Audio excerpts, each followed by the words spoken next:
Hello friends, मैं नीता। मेरे channel कथा कॉर्नर में फिर से आपका एक बार स्वागत है। मैं आपके लिए फिर से एक नई मज़ेदार कहानी लेकर आई हूँ जिसका नाम है जादुई हथौड़ा। मनसा गांव में एक लोहार राम गोपाल रहता था। उसका एक भरा पूरा परिवार था जिसका लालन पालन करने के लिए उसे कई बार दिन रात काम करना पड़ता था। रोज़ की तरह आज भी काम पर जाने से पहले राम गोपाल ने अपने खाने का डिब्बा बांधने के लिए अपनी पत्नी से कहा। पत्नी जब डिब्बा लेकर आई तो राम गोपाल ने कहा, मुझे आज आने में देर हो जाएगी, शायद मैं रात को ही आऊं। इतना कहकर राम गोपाल अपने काम पर निकल गया। काम पर जाने का रास्ता एक जंगल से होकर गुजरता था। वहां उसे राम गोपाल पहुंचा।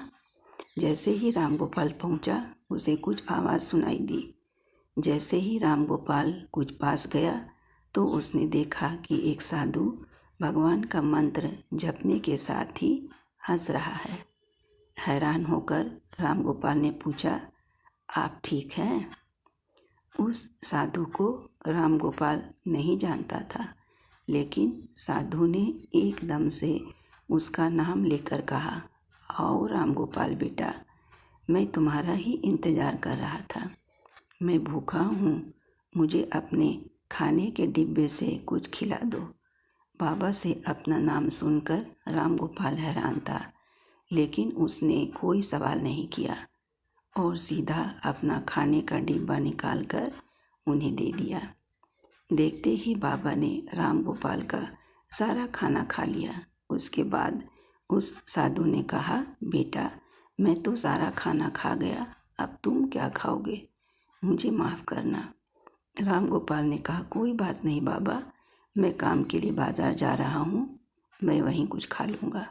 यह सुनकर उस साधु ने राम गोपाल को खूब आशीर्वाद दिया और भेंट के तौर पर एक हथौड़ा दे दिया।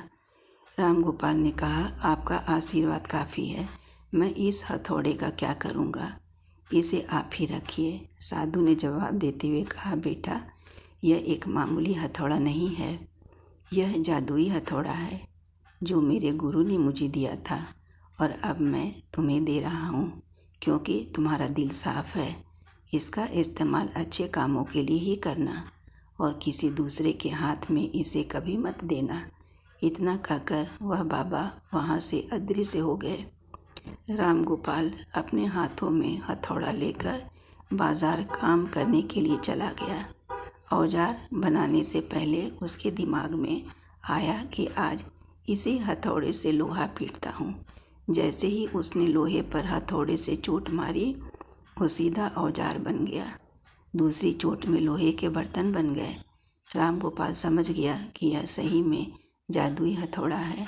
वो जो बनाने की सोच के साथ लोहे पर चोट मारता, लोहा सीधा वही बन जाता। जादुई हथौड़े की वजह से राम गोपाल का काम जल्दी खत्म हो जाता।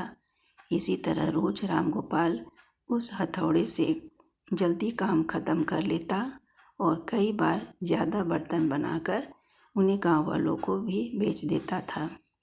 धीरे धीरे उसके घर के हालात पहले से कुछ ठीक होने लगे।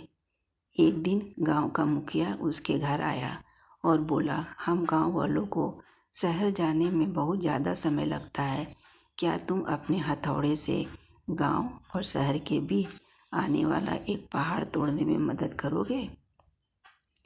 इससे बीच में एक सड़क बना लेंगे और गांव से शहर का सफ़र आसान और छोटा हो जाएगा। मुखिया की बात सुनकर राम गोपाल ने उस जादुई हथौड़े से उस पहाड़ को तोड़ दिया। मुखिया और गांव के लोग बहुत खुश हुए और उसे खूब आशीष शाबाशी दी। पहाड़ तोड़ने के बाद घर लौटते समय लोहार के मन में हुआ कि इस जादुई हथौड़े से मेरा काम जल्दी हो जाता है, लेकिन कुछ ज़्यादा फ़ायदा तो नहीं हो रहा है। इसी सोच में डूबे हुए लोहार घर जाने की जगह दुखी होकर जंगल की तरफ चला गया। उस जंगल में वही साधु बाबा लोहार को दोबारा दिखा।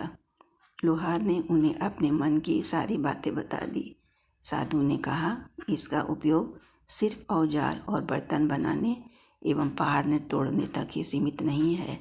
इससे तुम अपने मन का कुछ भी बना सकते हो और किसी भी कठिन चीज को आसानी से तोड़ सकते हो। राम गोपाल ने अच्छे से साधु बाबा से उस जादुई हथौड़े को इस्तेमाल करने का तरीका सीखा। उसके बाद राम गोपाल ने बहुत धन कमाया। आज राम गोपाल एक अमीर आदमी बन गया है। अभी भी वो जब भी ज़रूरत महसूस होती है वो जादुई हथौड़े का इस्तेमाल कर लेता है। अगर आपको मेरी कहानी पसंद आई हो तो मेरे चैनल को लाइक और सब्सक्राइब ज़रूर कीजिएगा। धन्यवाद।